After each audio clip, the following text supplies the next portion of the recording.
नमस्कार। आज हम दर्शन करेंगे हमारे छत्तीसगढ़ के मल्हार में स्थित पातालेश्वर महादेव मंदिर का। मल्हार हमारे छत्तीसगढ़ के बिलासपुर जिले के अंतर्गत मस्तूरी विकास खंड में स्थित है। यह स्थान बिलासपुर रेलवे जंक्शन से लगभग 27 किलोमीटर आग्नेय कोण में एवं रायपुर रेलवे जंक्शन से लगभग 141 किलोमीटर दूर ईशान्य कोण में स्थित है। यहाँ पहुँचने के लिए हमें मस्तूरी से लगभग 12 किलोमीटर दक्षिण दिशा में चलना होता है। मल्हार ऐतिहासिक एवं पुरातात्विक दृष्टि से अत्यधिक महत्व रखता है। यहाँ सर्वाधिक प्रसिद्ध है भगवान पातालेश्वर महादेव जी का ऐतिहासिक मंदिर, जिसे कलचुरी शासक जाजल्य देव द्वितीय के शासनकाल में सोमराज नामक ब्राह्मण ने बनवाया था, ऐसा ऐतिहासिक अभिलेखों से पता चलता है। इसके निर्माण का समय लगभग 1167 ईस्वी के आसपास माना जाता है। नमस्कार, मैं त्रिनाथ राणा और आज हम पहुंच चुके हैं मल्हार। आइए दर्शन करते हैं मल्हार में पातालेश्वर महादेव मंदिर का। यह मंदिर पश्चिमाभिमुखी है। इसमें गर्भगृह, अंतराल एवं मंडप हैं। गर्भगृह की भित्तियां एवं मंडप का अधिष्ठान भाग अभी तक सुरक्षित है। आइए प्रारंभ करते हैं गर्भगृह की दक्षिणी भित्ति से। गर्भगृह की भित्तियां बाहरी ओर से पर्याप्त अलंकृत हैं। विविध ज्यामितीय आकृतियों एवं लता वल्लरियों की पंक्तियों से सुसज्जित हैं, परंतु सर्वाधिक आकर्षक है गज पंक्ति। विविध प्रकार के गज एवं शार्दूल की पंक्तियां अत्यंत आकर्षक प्रतीत होती हैं।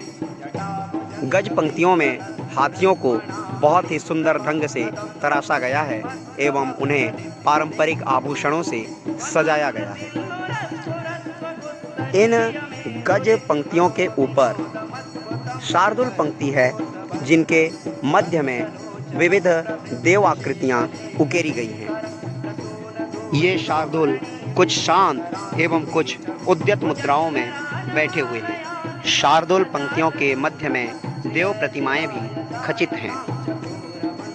हम देख पा रहे हैं कि शार्दूलों के मध्य शिव पार्वती की यह कमनीय प्रतिमा और उनके पश्चात पुनः कुछ शार्दूल पंक्ति के नीचे गज पंक्ति है और दक्षिणी भित्ति में गज पंक्ति के ठीक मध्य में भगवती गजलक्ष्मी का अंकन है, जो 2 हाथियों द्वारा कलश से अभिषिक्त हो रही हैं। गज प्रतिमाओं में से कुछ खंडित हो चुकी हैं एवं कुछ अत्यधिक सुरक्षित हैं।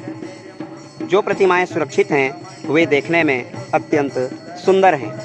इस पंक्ति में जहां भगवान शिव पार्वती की मिथुन प्रतिमा है, वहीं से जब हम आगे बढ़ते हैं तब हमें दर्शन होते हैं भगवान नृत्य गणपति के, जो नृत्य मुद्रा में यहाँ पर अंकित किए गए हैं। भगवान नृत्य गणपति की प्रतिमा के पश्चात शार्दूल प्रतिमाएं हैं और उन्हीं के मध्य में एक स्थान पर एक देव युगल अंकित हैं, जिनके हाथ में कलश है। शार्दूल पंक्ति के ठीक नीचे गज पंक्ति भी समानांतर चलती है, जहां सुंदर गजों का अंकन है। अब अवलोकन करते हैं मंदिर की पूर्वी भित्ति अर्थात पश्चिम भित्ति का। यह भित्ति भी नीचे से विविध ज्यामितीय आकृतियों, पुष्पों एवं लता वल्लरियों की पंक्तियों से सुसज्जित है। इसके ऊपरी भाग में भी गज एवं शार्दूल पंक्ति है तथा शार्दूल पंक्तियों के मध्य उसी तरह से देवों का अंकन है, जैसा कि पूर्व में है। यहाँ पर हाथियों को बहुत सुंदर ढंग से तराशा गया है। आइए अब शार्दूल पंक्ति का निकट से अवलोकन करते हैं।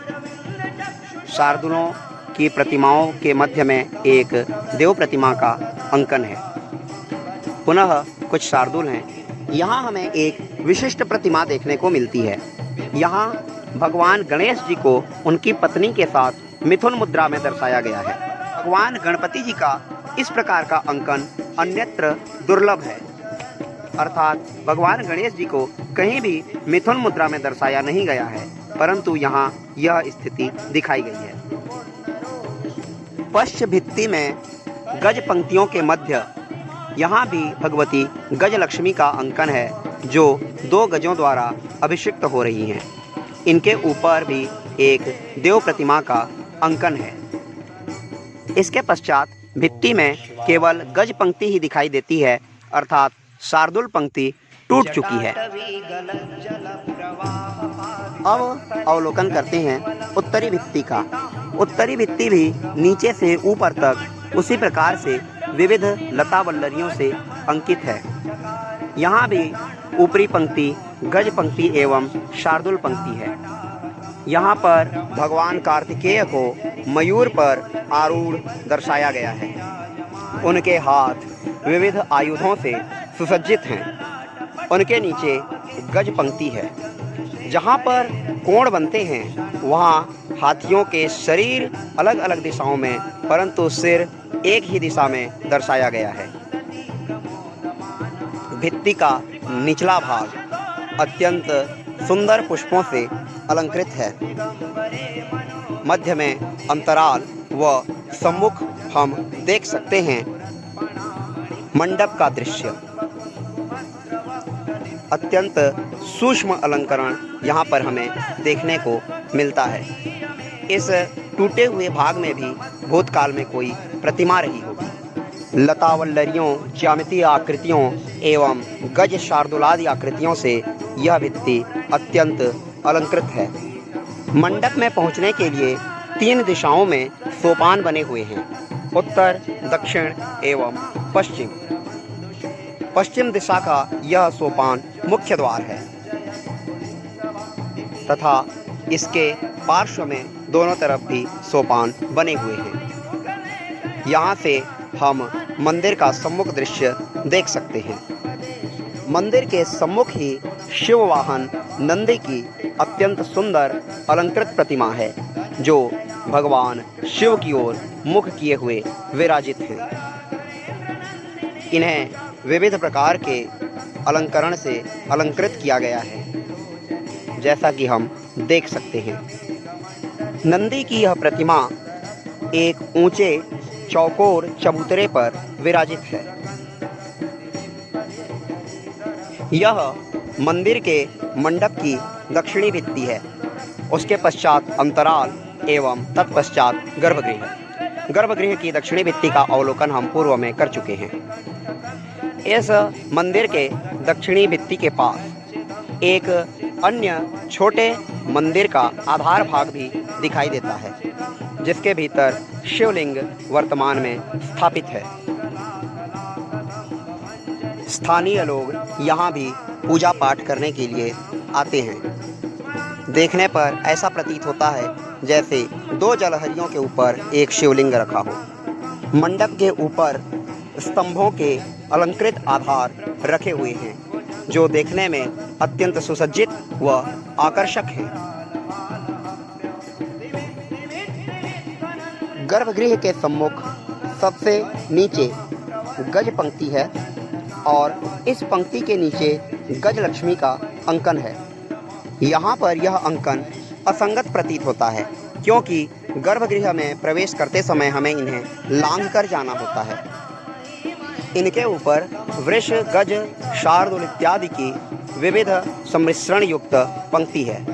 यह 2 वृषभ, तत्पश्चात गज और गजों के पश्चात विविध नाग कन्याएं हाथ में कलश लिए हुए यहाँ दिखाए गए हैं। इन अलंकरणों के मध्य 2 हंस दिखाए गए हैं। तत्पश्चात पुनः नाग कन्याओं का अंकन है। पुनः गज एवं वृषभ की आकृतियाँ यहाँ हमें दिखाई देती है। अब आते हैं मंदिर के प्रमुख आकर्षण की ओर, यहाँ की द्वार शाखा। वर्तमान में हम जो दृश्य देख रहे हैं, यह हमारे वाम हस्त की ओर की द्वार शाखा है, जो अत्यंत कमनीय प्रतिमाओं से सुसज्जित है। वृषभ प्रतिमाओं के ऊपर भारवाहक गण, उसके ऊपर कमल दल और उसके ऊपर अपने आयुधों के साथ द्वारपाल का अंकन है, जिनके एक हाथ में पुष्पमाला है व दूसरे हाथ में कलश। मध्य की प्रतिमा का यदि हम अवलोकन करें तो इनके पैर के कड़े सर्प निर्मित हैं। तत्पश्चात कंकाल की माला धारण किए हुए हैं। इनके सिर जटाजूट निर्मित हैं तथा सिर पर भी सर्प अंकित किए गए हैं। गुल्फ सर्पाभूषित है। तत्पश्चात कंकाल, कटिभाग अन्य आभूषणों से, हाथ में एक और पात्र, हृदय पर सर्पफण, दंड के शीर्ष पर मानव शीर्ष। परंपरा अनुसार द्वार शाखा पर नदी देवियों का अंकन है। हम देख रहे हैं कच्छप वाहिनी यमुना का अत्यंत कमनीय अंकन। कटिभाग, वक्षस्थल एवं ग्रीवा अत्यंत सुंदर आभूषणों से युक्त है। सिर पर विशेष आभूषित छत्र है। वाहक गण के ऊपर कच्छप का अंकन, कच्छप के ऊपर पद्म और पद्म के ऊपर खड़ी हैं कच्छप वाहिनी यमुना, जो सुंदर आभूषणों से आभूषित हैं। इनके एक हाथ में पुष्पित कमल व दूसरे हाथ में संभवतः कलश था। कच्छप के सिर के पास नागकन्या व एक सेविका का अंकन है। द्वार शाखा के भीतरी भाग में विविध लघु प्रतिमाएं हैं, जिनमें हम देख सकते हैं भगवान त्रिपुरांतक शिव का उद्यत मुद्रा में चित्र।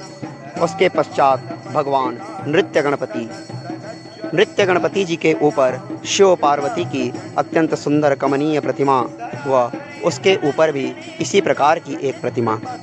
इस प्रकार विविध लघु प्रतिमाएं यहाँ हमें देखने को प्राप्त होती हैं।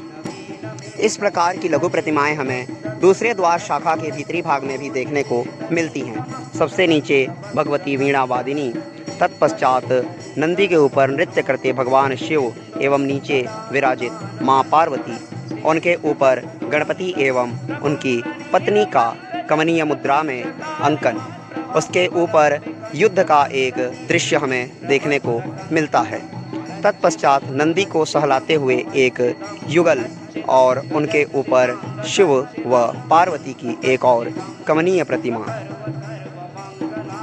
दूसरी द्वार शाखा भी विविध प्रतिमा एवं सुंदर अलंकरण लिए हुए है। हम अपने वाम हस्त की ओर देख पा रहे हैं भगवती गंगा व उनके पार्श्व में मध्य एवं हमारे दक्षिण हस्त की ओर अन्य द्वारपालों का अंकन है। द्वार शाखा का ऊपरी भाग भी लता वल्लरियों से अलंकृत है। हम देख सकते हैं भारवाहक गण के ऊपर एक मकर की प्रतिमा। मकर के ऊपर कमल पुष्प है, जिस पर खड़ी हैं भगवती मकर वाहिनी गंगा। ये विविध नुपुरादि आभूषणों से अलंकृत हैं। इनके पैर के पास एक नागकन्या का अंकन है, साथ ही एक सेविका का भी अंकन है। इनके कटिभाग सुंदर अलंकरणों से युक्त हैं। ये अपने दक्षिण हस्त में कलश एवं वाम हस्त में पुष्पित कमल पुष्प लिए हुए हैं। कलश वर्तमान में टूट चुका है। मुकुट अत्यंत सुंदर अलंकृत है, जिसके ऊपर छत्र था, जो वर्तमान में क्षतिग्रस्त है। मध्य के द्वारपाल भी अत्यंत सुंदर अलंकृत हैं। ये हाथ में दंड एवं कलश रूपी कोई वस्तु धारण किए हुए हैं। ये भी विविध अलंकरणों से सुसज्जित हैं, परंतु ये सर्प अलंकृत नहीं हैं। जो सबसे बाह्यतम भाग में द्वारपाल अंकित हैं, ये भी अपने हाथ में दंड धारण किए हुए हैं। ओम नमः शिवाय। इनके सिर पर भी सर्पों का अलंकरण है। यहीं पास में चतुर्भुज भगवान विष्णु की समभंग मुद्रा में खड़ी प्रतिमा है, जिनका एक हाथ गदा से सुसज्जित है एवं एक चक्र से। प्रतिमा का एक हस्त खंडित हो चुका है। नीचे एक सेवक हाथ जोड़कर बैठे हुए हैं। यह प्रतिमा भी विविध अलंकरणों से सुसज्जित है। विष्णु जी की यह प्रतिमा समभंग मुद्रा में है, जबकि द्वार शाखा की प्रतिमाएं त्रिभंग मुद्रा में खड़ी हैं। अभी तक हमने पातालेश्वर महादेव मंदिर के बाहरी दृश्यों का अवलोकन किया। आइए अब दर्शन करते हैं भगवान पातालेश्वर महादेव का। पातालेश्वर महादेव जी का दर्शन करने के लिए हमें मंडप से 10 सोपान नीचे उतरना होता है। यहाँ पर भगवान शिव जी का लिंग अवस्थित है। मुख्य लिंग संभवतः विस्थापित हो चुका है। जलहरी काले ग्रेनाइट पत्थर से निर्मित प्रतीत होती है, जबकि लिंग पर स्थित शिला अन्य शिला प्रतीत होती है। यहाँ पर शिवलिंग संभवतः त्रिकोणीय था। ओम नमः शिवाय। गर्भगृह के भीतर चारों कोणों पर अलंकृत स्तंभ दिखाए गए हैं व भित्तियों पर कहीं कहीं प्रतिमाओं का भी अंकन है। तथापि भीतरी भाग की भित्तियां अधिक अलंकृत नहीं हैं।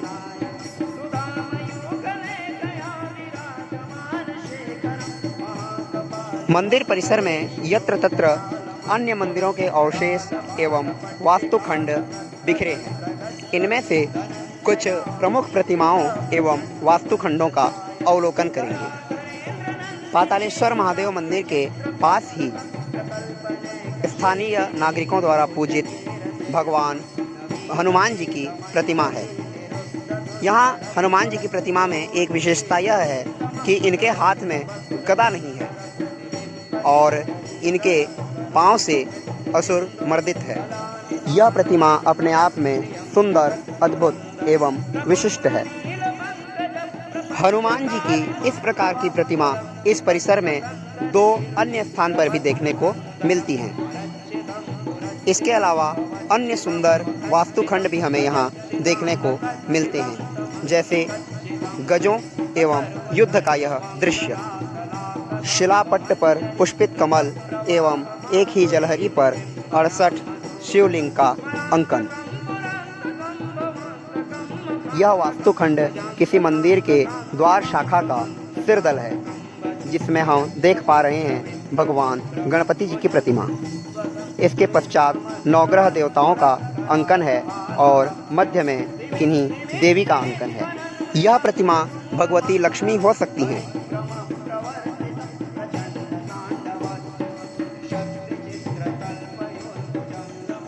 इसके पश्चात पुनः ग्रह देवताओं का अंकन है एवं किनारे पर भगवती वीणावादिनी विराजित हैं। इसी परिसर में पंचमुखी भगवान गणेश की एक विशाल प्रतिमा है, जिनका उदर भाग एवं सम्मुख मुख किंचित क्षतिग्रस्त है, परंतु फिर भी प्रतिमा अत्यंत मनमोहक प्रतीत होती है। यह प्रतिमा जब सुरक्षित रही होगी तब निश्चय ही आकर्षण का केंद्र रही होगी। क्षरित अवस्था में भी इस प्रतिमा की सुंदरता अत्यंत आकर्षक है। इस प्रकार की विविध प्रतिमाएं हमें इस मंदिर परिसर में देखने को मिलती हैं। इसके अतिरिक्त यहाँ एक संग्रहालय भी है, जो वर्तमान समय में आम जनों के लिए बंद रखा गया है। विशेष अवसर पर जब यह खुला रहेगा तब हम इसके भीतर प्रवेश करके विभिन्न वास्तुखंडों व प्रतिमाओं का अवलोकन कर सकते हैं। पार्श्व संगीत में जो शिव तांडव स्तोत्र गाया जा रहा है उसे मैंने गाया है एवं हमारे गांव के उमेश राव ने इस पर ढोलक बजाया है। यह आपको कैसा लगा कमेंट में अवश्य बताएं। वीडियो को देखने के लिए आपका बहुत बहुत धन्यवाद, बहुत बहुत आभार।